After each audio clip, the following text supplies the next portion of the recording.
This is the video lesson for projectile motion. The essential question for this lesson is, how do we define projectile motion, and what equations do we need to use to calculate a projectile's motion? So what is projectile motion? So we're talking about any object that is experiencing free fall. The only force acting on that object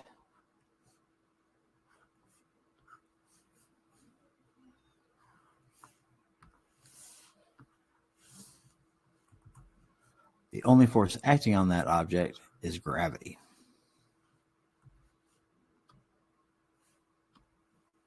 So of course, in reality, there's really air resistance, but we are going to ignore that for now to make things easy to calculate.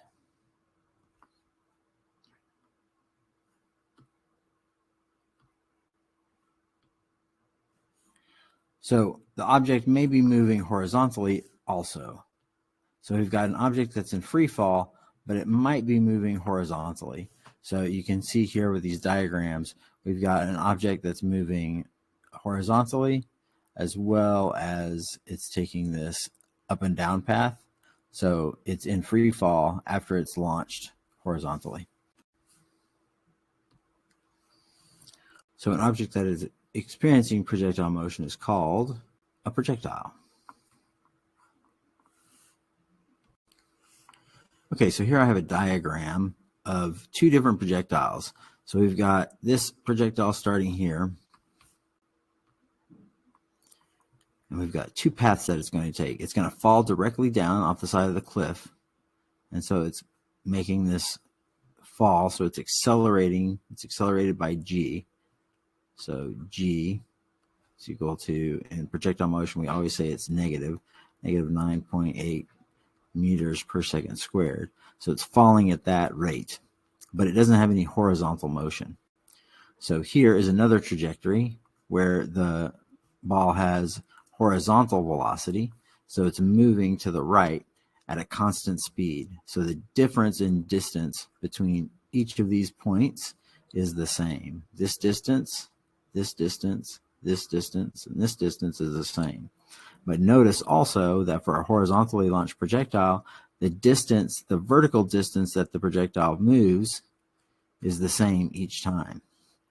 So regardless of whether the projectile is moving horizontally or whether it's just falling down straight, it doesn't matter. It falls at the same rate regardless. So whether it's moving horizontally or whether it's just falling straight down, it falls at the exact same rate regardless.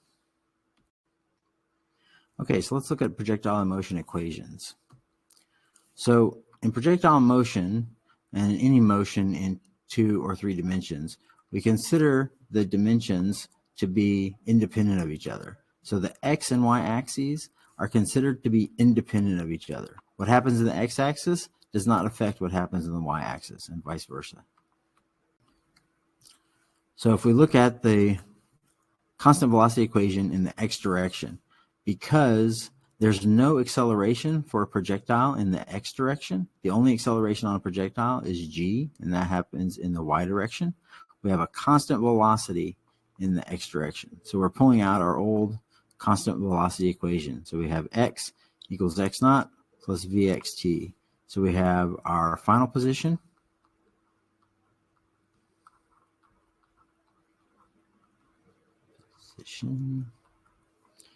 our initial position,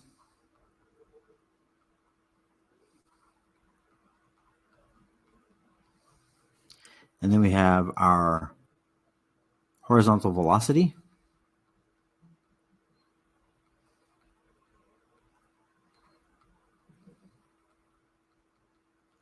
times the amount of time that the projectile is in the air.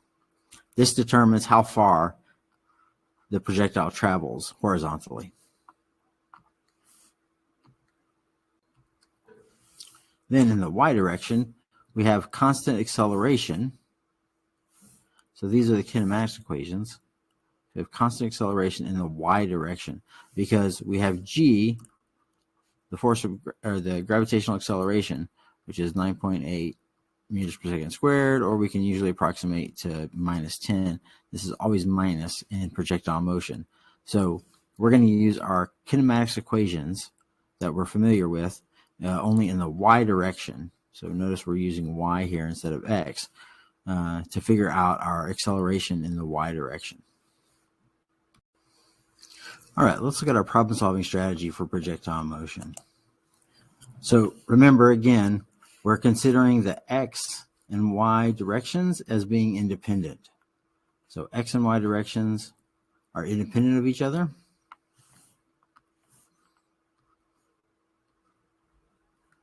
So we're going to set up a table with what we know and what we don't know, and then we can use that table to help us apply the appropriate equations. So if we look at our horizontal and vertical, we start with our position, then we go to velocity, acceleration, and then time. This helps us figure out what we know, what we don't know, and then it'll help us figure out what equations we need to use. So in the horizontal direction with position, we have x naught, which is our initial horizontal position, and then we have x, which is the horizontal range. So that's how far the projectile goes horizontally. And then in the vertical direction, we have y naught, which is the initial height. And we have y, which is the final height. So how far down does the projectile fall, or how high up does it get? So for velocity, in the x direction, we have vx naught. So this is the initial horizontal velocity. And this ends up being the final horizontal velocity. So it's not just the initial, it's also the final, because there is no acceleration in the x direction, so the velocity doesn't change in the x direction. So in the y direction, we have vy naught, the initial vertical velocity, and then we have vy, which is the final vertical velocity. So there's no horizontal acceleration because we only accelerate in the vertical direction. So ay is equal to minus g, or minus 10 meters per second squared, which is the approximation of 9.8. For time, we have t equals time in the x and the y direction. The time is the same for both directions. So these are the variables that we're going to use. So when you're figuring out a problem for projectile motion, you're going to use all of these different variables and figure out what you're given and what you need to find, and then that's going to help you figure out what equations to use. Okay, let's look at example problem number 1. So we have a vase is pushed off a 3-meter tall cabinet by a cat. The cat pushes the vase off with a horizontal velocity of 4 meters per second. Determine how long the vase took to hit the ground, the horizontal distance traveled, the final vertical and horizontal velocities of the vase just before it hits the ground. Okay, so let's look at what we have here. So we have y naught is equal to 3 meters. Y is going to be 0 meters. That's going to be the ground. So let's draw a little diagram here. So we've got our bookcase, and this is 3 meters tall. We've got our cat up here.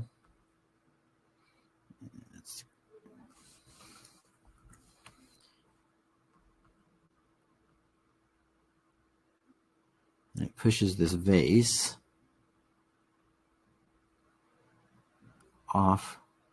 It's got a horizontal velocity of 4 meters per second. The vase follows this trajectory down here. So we're trying to find out this distance, x, and we want to know what the final velocity is down here when it reaches this point. So final vertical velocity and final horizontal velocity. Okay, so our vx naught is equal to 4 meters per second. We know g is equal to minus 10 meters per second squared. We want to know x equals question mark. We want to know v x, we know that already. It's 4 meters per second. It's always the same. So the horizontal velocity is always the same at the beginning and the end. And then we want to know Vy.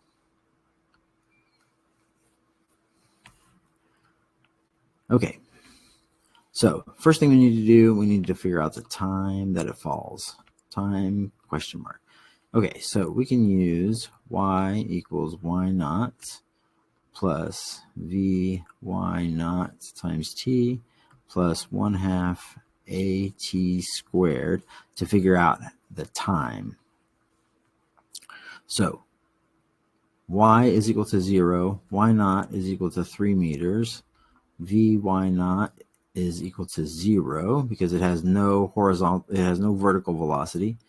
Then we have minus 0.5 times a, which is 10 meters per second squared, and then times t, and that should be squared. Okay, so we have minus 5t squared, so I'm going to move that to the left side. So we have 5 meters per second squared times t squared is equal to 3 meters. So we're going to divide both sides by 5 meters per second squared. So that gives us t squared is equal to 3/5 seconds squared. It should be per second squared. Now we divided it, so that's actually just seconds squared.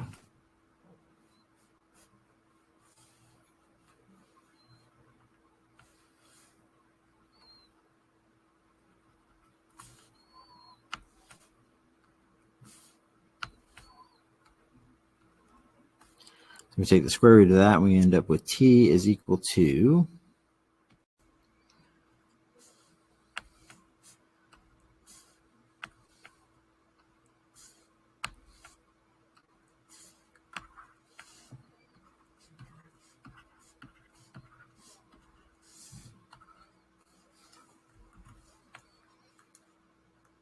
0.77 seconds. So the vase falls from that height of 3 meters for 0.77 seconds. So now we need to figure out, so that's how long it took. So now we want to figure out the horizontal distance traveled and the vertical and horizontal velocity. So we know the horizontal velocity already. So now we got to figure out the horizontal distance traveled and the vertical velocity. So I'm going to erase some of this information so we have more room to work. All right, so let's figure out our horizontal distance. So if we remember, this is our constant velocity equation in the x dimension. So x equals x naught plus v x naught times time. So our x naught is 0. So we're trying to figure out x. So we have x is equal to, and we have our initial horizontal velocity. So that's 4 meters per second times our time, which is 0.77 seconds. And that gives us a horizontal distance of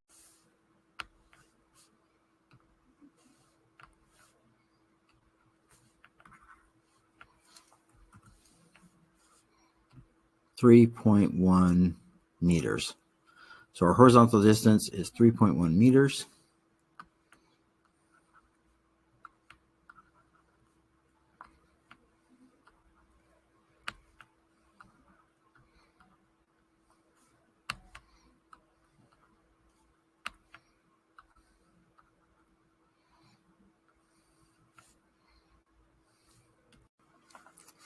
Okay, now we have to find the vertical velocity.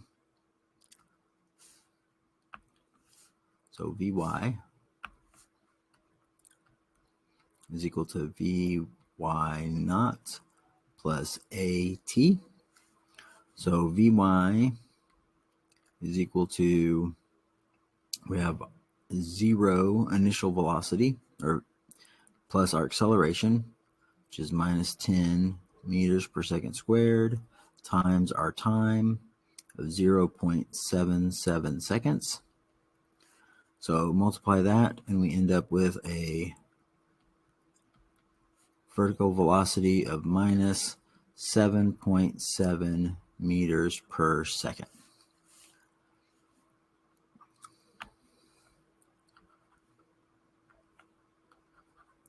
So we now have all of our information. So we have minus 7.7 meters per second.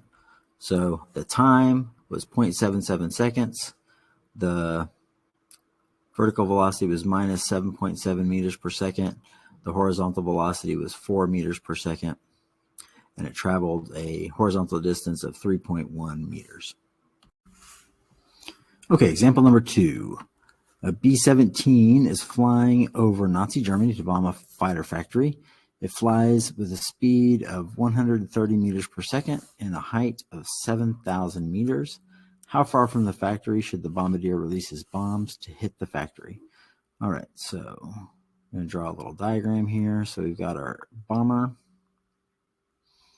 It's very skinny wings. And we've got our bomb here at the bottom of the plane. The plane is flying at 130 meters per second. So that's going to be our Vx naught. And we've got an initial height above the ground of 7,000 meters. So we're really high. So this is our y naught. We'll call that our y naught. Okay, so if we write down all of the variables that we have and what we need, so we have x naught is equal to 0. X we're looking for. V x naught, we have 130 meters per second. We have Vy naught is 0. We don't know Vy. We have G is equal to minus 10 meters per second squared. And we have Y naught is equal to 7,000 meters. And Y is equal to 0 meters. I think that's everything. Okay, so we need to first figure out how long it takes for the bomb to drop. So it's going to make this parabolic trajectory. We need to know how long it's going to take. So we need the time. So we don't know the time. Okay, so let's figure out the time first. Time to ground. Okay, so we're going to use our kinematics equation, y equals y naught plus Vy naught times t plus 1/2 at squared to figure out how long it takes to fall. Okay, so we know that y is 0. We know that y naught is 7,000 meters. Our initial vertical velocity is 0. So we have minus g, so we'll say minus 1/2 times 10 meters per second squared times time squared. Okay, so let's multiply this out. This term here, minus 1/2 times 10 meters per second squared times t squared. Multiply that out and move it to the left side of the equation. So we have 5 meters per second squared times t squared, and that's equal to 7,000 meters. We're going to divide both sides by 5 meters per second squared, so we end up with t squared is equal to 1,400 seconds squared. Then we take the square root of both sides, and we end up with a time of 37.4 seconds. So the bomb drops from this 7,000 meters, and it takes, to get to the ground, it takes 37.4 seconds. Okay, so I'm going to clean up the screen a little bit so we have more room to work. Okay, now we want to know how far from the factory should the bombardier release his bomb. So we want to know the horizontal range. So we want to know x, which equals horizontal range.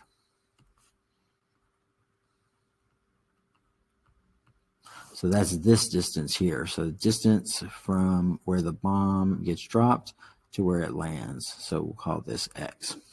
Okay, so we're going to use our equation x is equal to x naught plus velocity in the x direction. So v naught, x naught times time. Okay, so this is a constant velocity equation. There's no acceleration in the horizontal direction. So we have x is equal to, and our x naught is 0.